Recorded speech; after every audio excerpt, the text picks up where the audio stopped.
I'm 99% sure my company has been going through layoffs every month, pretty much, not really, but like a lot. Last month was the last round, and it's been rumored. And yesterday I kept seeing a ton of stuff on the Bind app where people were saying it's going to be bigger than we've ever seen. There's a 15-minute calendar meeting on my calendar right now. So for the next 6 minutes, I'm sweating bullets. I will be back to let you guys know, did I get laid off? And if you've ever seen my face before, you know this is ridiculous. Like, do you think this is the final round where I'm axed? So always be aware of the 15-minute death calendar invite from corporate, because it seems like that's the trend and that's the notice you're going to get right before you're laid off. Now, we have breaking news, you guys. We took a break from our regularly planned program to bring you news on what's happening at UPS, which is an absolute bloodbath, as UPS has cut 34,000 jobs, a lot more than planned, and earnings show the move paid off.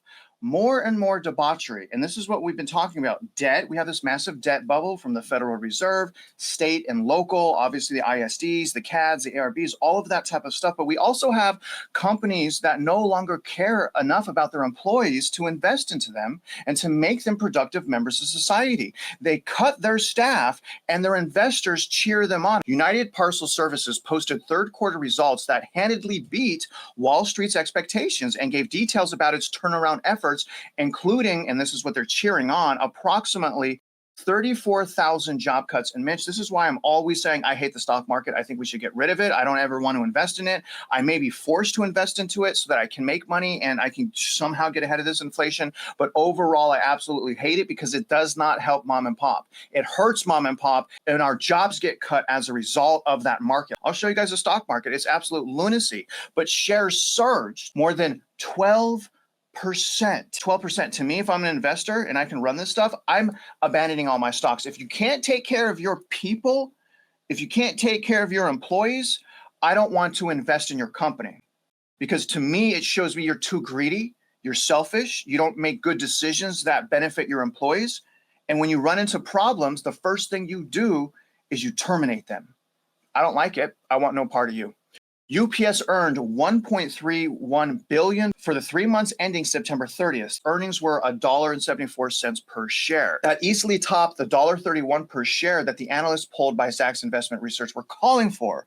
Revenue total $21.42 billion, surpassing the Wall Street's estimate of $20.84 billion. Massive company UPS is.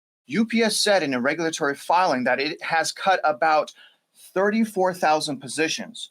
And on top of that, closed daily operations at 93 leased and owned buildings. So not only are they laying off 34,000 people, they're closing down almost 100 stores. That's crazy. During the first 9 months of just this year, the company said that it is still looking to identify additional buildings to close. So they're not done. In April, UPS announced that it was looking to slash about 20,000 jobs and close more than 70 facilities as it drastically reduces the number of Amazon shipments it handles. At the time, the company said that it anticipated closing 73 leased and owned buildings by the end of June. The company noted that it was still reviewing its network and might identify more buildings to be closed. In January, UPS announced that it had reached a deal with Amazon, its biggest customer, to lower its volume by more than 50% in the second quarter of 2026. Amazon is absolutely destroying these companies, absolutely destroying them. And if they start selling groceries, you can kiss the grocery stores goodbye as well. Now, during UPS fourth quarter earnings conference call in January, the CEO said that the company had partnered with Amazon for almost 30 years, and then Amazon stabs them in the back. That's interesting. And that when the contract came up this year, UPS decided to reassess the relationship. As of the recording of this video, their stock's sitting at $95.31. It's up 6.83%. It's Tuesday right now in the morning. Hopefully we'll get this video out to you guys very quickly. Mitch, I think I can make the argument that it seems like as far as this year in 2025, that layoffs are now accelerating for household names like UPS, Amazon, Facebook. Also, I'm going to show the viewers Paramount did a lot of layoffs. Now, after you answer this question, I'm going to show the viewers the stats and we'll look at how big UPS is. But Mitch, what do you make of all of this? And I know this is hard to say because there's government intervention, there's government money printing, but right now the government is shut down. We're running out of SNAP benefits, the healthcare issues at the end of the year. There's a lot now. There is a lot of bad things happening in the economy. What could this recent round of layoffs with UPS tell mom and pop? Isn't it interesting that here on this channel, the discussions that I've had with Travis go back as far as 11 months ago. And about 7 months ago, I said this was coming and this was going to ramp up. And it's not that I'm clairvoyant, but I do understand the math. And what's happening is the cost of living, not just for mom and pop, but for these companies. So a company has to make a profit, but what a company doesn't have to do and shouldn't do is manipulate the employees. So for purposes of virtue signaling, they ramp up the employees, and when things get rough, which is the cost of living, being mortgage, company has a mortgage, healthcare, just like mom and pop, company has healthcare that's got to get paid, insurance. It's mom and pop has credit cards, company has credit debt, money that they owe on their loans. Company has rent, mom and pop has rent, right? Because a company has real estate, they rent the real estate. Company has vehicles, car loans, mom and pop has car loans. Private loans, company's got private loans, mom and pop has private loans. They're neck and neck. The problem is the inflation, which is a fraud, which is a hidden tax, which de facto is a default on behalf of the Federal Reserve and the US Treasury, is exactly what's causing these problems. Then you add on top of that the real estate tax. Again, corporations suffer from the same thing. If they didn't get a tax benefit or tax relief, they're just like mom and pop. They're subject to valuation, which is overvaluation and overtaxation. So what does UPS do as a result of the cost of living, just like mom and pop? What mom and pop can't do. Mom and pop can't fire themselves, but corporations can. And then with regard to UPS, the stock going up, well, realize, yeah, it went up 6%, but also realize it can come down just as fast as it went up. If inflation continues and these problems continue without recourse and redress, that it should be afforded mom and pop by virtue of the courts and the legislators, UPS would be exactly right back where it was, but in worse shape. They will continue to lay off. We saw this coming. We pointed it out. We warned people. It's very important to make yourself important to your employer, not to be part of the herd. Part of the herd is the manipulation. And unfortunately, it's the government on top of all of this, on top of these corporations and on top of mom and pop that are the premium manipulator that are causing the affordability of living not to be affordable. Mitch, it's starting to seem like it's literally the world against mom and pop, the American mom and pop. Is that fair to say? It's the manipulation of what's going on by those who are equity stripping mom and pop that is against mom and pop. That is what's happening. Unfortunately, the companies are feeling the ramifications of it. This is what happens when you print money. This is what happens when the US Treasury prints money to the tune of 26 trillion. When you look at the stock market today, you say, well, hey, the stock market is great. Look at it at all-time highs, et cetera, et cetera. It's completely fake. You cannot have price to earnings ratios at 43 to 50 on average when the norm is 16. They've manipulated and induced the market to do things that are not natural. And the ramifications of that is the inflation, which is why all these people are getting laid off. Mom and pop don't have the money. The median household income does not exist to pay for that litany of list that I just went through. It's not there. Well, corporations have the same problem. So yeah, it's the governments that are causing this. It's your local central appraisal district by virtue of the overvaluation and overtaxation of your real estate taxes that are putting people out on the street because they can't afford to pay the taxes. They're going to, as I've said, 42 million households are in harm's way of bankruptcy and are losing the roof over their head. This is a result of your local central appraisal district and your local school district, which is committing accounting fraud and bond fraud. What happened at UPS is just the corporate side. Now look at what's going to happen to the bond side. 5.1 trillion is going to get hammered. Who holds that 5.1 trillion? Yes, banks, but also who else? Mom and pop in the form of 401ks and pension funds. All this stuff is connected. Yeah, it is all fraud. It's connected to mom and pop, Mitch. Yeah. It is connected to mom and pop. And the other thing that I see here, because you know I stay up at night, I'll wake up at 2 a.m. and start walking outside just to try to figure things out. To me, this is more than greed, right? It's more than greed because it's everywhere. Everyone's chasing a dollar. To me, what is really the problem here is through one mechanism or the other, call it indoctrination. This is a human heart problem. This is a spiritual war that is going on here. And the cost is our life, liberty, and the pursuit of happiness. To me, it's as clear as ever. And that's why I keep trying to talk to the viewers that we can't, Mitch and I are just normal people. Well, Mitch is a little bit special. I'm just happy to be normal. I'm a little bit below that. But the important thing is we work together, right? We don't fight each other. We fight our government. We fight the people that are committing crimes against us, but we got to start trying to learn how to work better together. It's the people versus everyone else. And that's just how it is. To me, it doesn't even matter what country you're from. I will always side with people over the people that are profiting from that turmoil. And right now, you guys, people are profiting from the turmoil of 34,000 people being laid off. And I think personally that that's disgusting. Now, speaking of numbers, let me show you guys some stats. How big is UPS? UPS company overview. UPS, also known as United Postal Service, is recognized as one of the world's largest companies, offering a broad range of integrated logistics solutions to customers globally. The company operates in more than 220 countries and territories. Pretty impressive. Financial performance. In 2024, UPS reported revenues of $91 billion. That's insane. The company's annual revenue for 2023 was $90.9 billion, which represents a 9.35% decline. So they're losing money from 2022. In comparison, 2022 saw revenues of $100 billion, marking only a 3% increase from 2021. Historically, UPS was the largest carrier company by revenue, with approximately $85 billion in annual revenues in 2020, surpassing competitors like DHL and FedEx.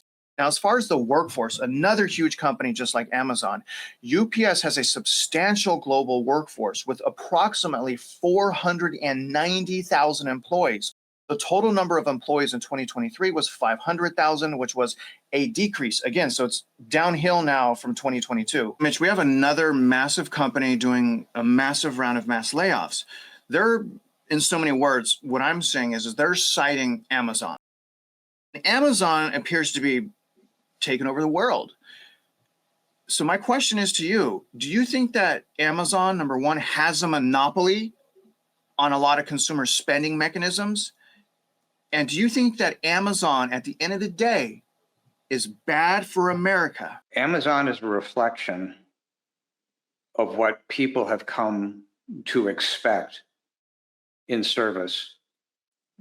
But when you expect things and you don't understand the ramifications of what you're expecting, you end up with a problem that you didn't vote for. And that problem ends up taking money out of the pockets of those employers who employ people. And unfortunately, Amazon grew, it employed a lot of people, but now it's going to go into the shrinking phase in favor of the problems that it has created. So it'll switch to robots, it'll switch to AI for what it's worth, and it will start jettisoning employees. And I want to point something out. So to Travis's point a minute ago, the monetary system that we all live within has turned into a system of fraud. It's purely dependent on fraud. Well, Thomas Paine 250 years ago, Frederick Hayek 80 years ago, Milton Friedman 40 years ago, all warned about this. Every single one of them was 100% irrefutably correct. It's not that they didn't know. The world doesn't know what's going on here. The Federal Reserve is the largest purveyor of fraud on the planet. That's why I've been jumping up and down saying it needs to be shut down. It never existed for the benefit of society. It existed and was created in 1913 for the benefit of the banks. And all this pumping of money ends up in the form of compound cumulative interest on the back of mom and pop. Well, our citizens will pay for it. Problem is the citizens don't have it. So 3 of the brightest minds ever to have existed warned about this. Well, coming right back to Amazon. What is Amazon? It was what is expected and allowed to happen by mom and pop. They never understood what they were getting into. Speaking of mom and pop not understanding, let's shift gears. We talk about greed, corruption, fraud all the time, debauchery all the time. And we also talk about apathy all the time, because apathy is a part of this. Because as the people, we are not holding the officials accountable like we need to. And I know enforcement 100% is dropping the ball. But nevertheless, I'm not talking about enforcement right now. I'm talking about we the people. We the people need to hold these people accountable, even if maybe nothing's going to get done, because we can take that experience and we can share it with the public, and we can inspire other people to start taking action against the tyranny that is happening in our own backyards. Because without that action, it's not going to happen. And so, Mitch, speaking of the apathy, isn't it fair to say another element of this is the apathy? And that apathy is predominantly being created because people are substituting their rights for temporary conveniences, such as shopping at Amazon. I can get a package, it comes the next day. But, oh, unfortunately, the 3 mom and pop businesses down the road, bankrupt. So I get a convenience, something shows up at my door, but in the process, indirectly, 3 local businesses are shut down. So can you explain how the desire that consumers have for that quick gratification can actually be just as big a problem as fraud, greed, and corruption? Substituting ease of purchasing or ease of anything when you don't realize that you're giving up your rights ends up being the definition of apathetic. Well, somebody else will fix it for me. What we've been discovering with regard to these court processes is that no resident of the state of Texas and no corporation of the state of Texas can address the fraud that the school boards have created by virtue of the overvaluation at the Central Appraisal District and overtaxation, and they hide behind sovereign immunity. And they claim that the ARB panel, the Appraisal Review Board panel, is the end point. You can't go past it. The problem is that the ARB panel, under law, has no authority to detect fraud. They have no authority to even know what USPAP is, Uniform Standards of Professional Appraisal Practice. So in fact, the government, the state of Texas, the states across the United States have done an end run around their constituents, mom and pop. We can commit fraud and you can't stop us. We can commit fraud and your house is the collateral for our fraud. This is becoming crystal clear.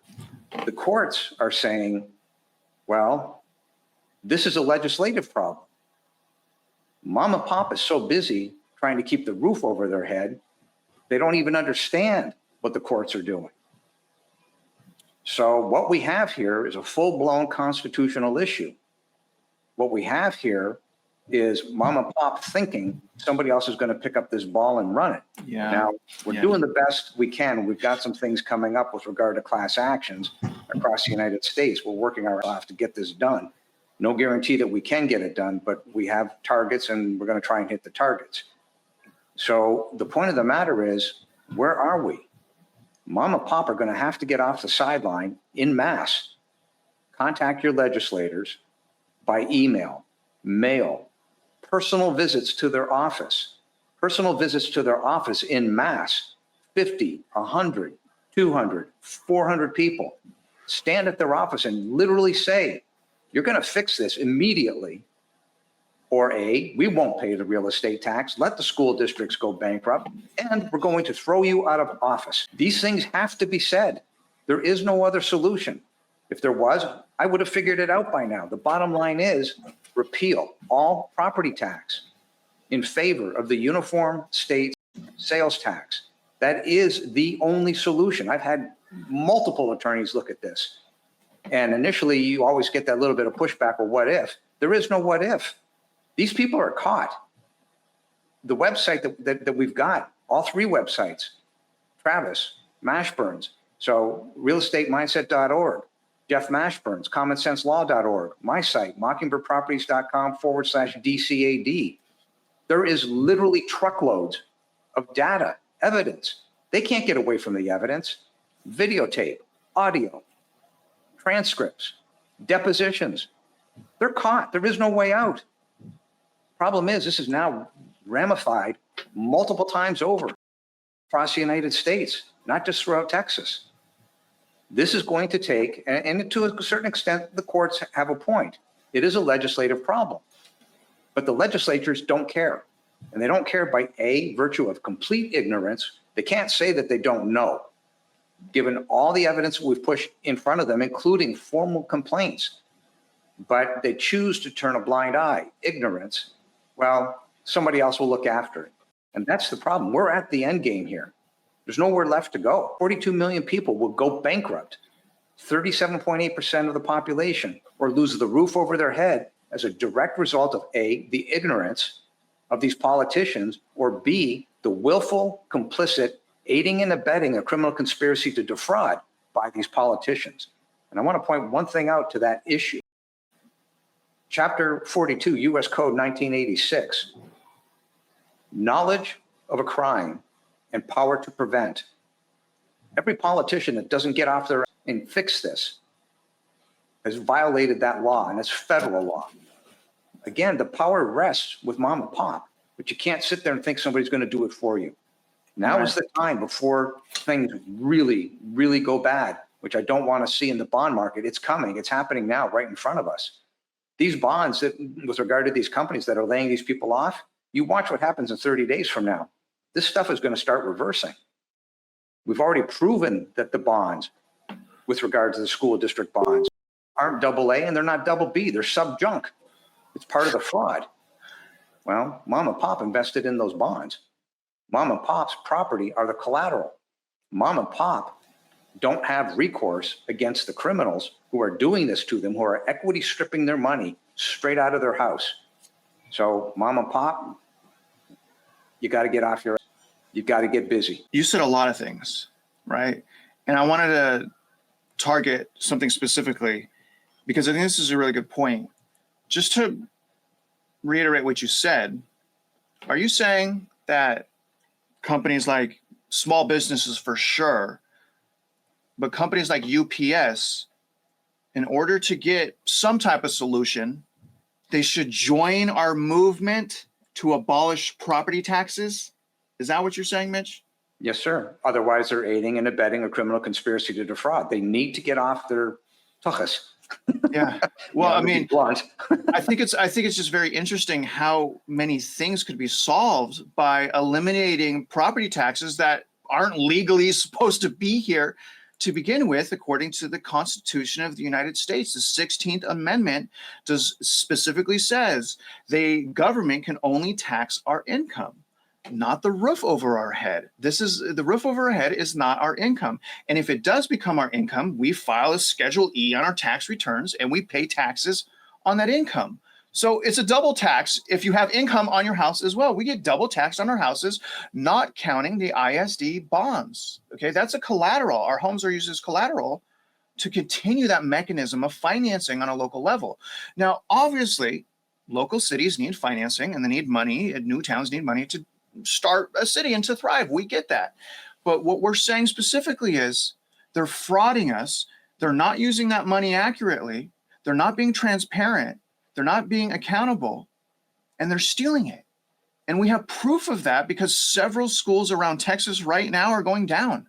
Go on Google, put Texas ISD controversy, or anywhere in the nation for that matter, and see how many local school districts have problems right now. They have problems right now because they buried the cities that they are in debt that can never be paid off. It is a forever debt. And that adds to all of the problems that you guys are seeing in the economy. And if you guys could do us a favor, comment below, let us know how we did. Let us know if you want one of these kind of informal breaking news videos. It was a little informal. I didn't even have my intro in the beginning, but let us know if you liked it. And most importantly, let us know that you're learning and that you're growing. Now, other than that, guys, once again, thank you for joining us. Look out for some more videos coming your way. We got a ton of news coming. And if you guys are out there just trying to invest in your life in real estate, whatever it is, you guys already know, we wish you luck and we hope you win.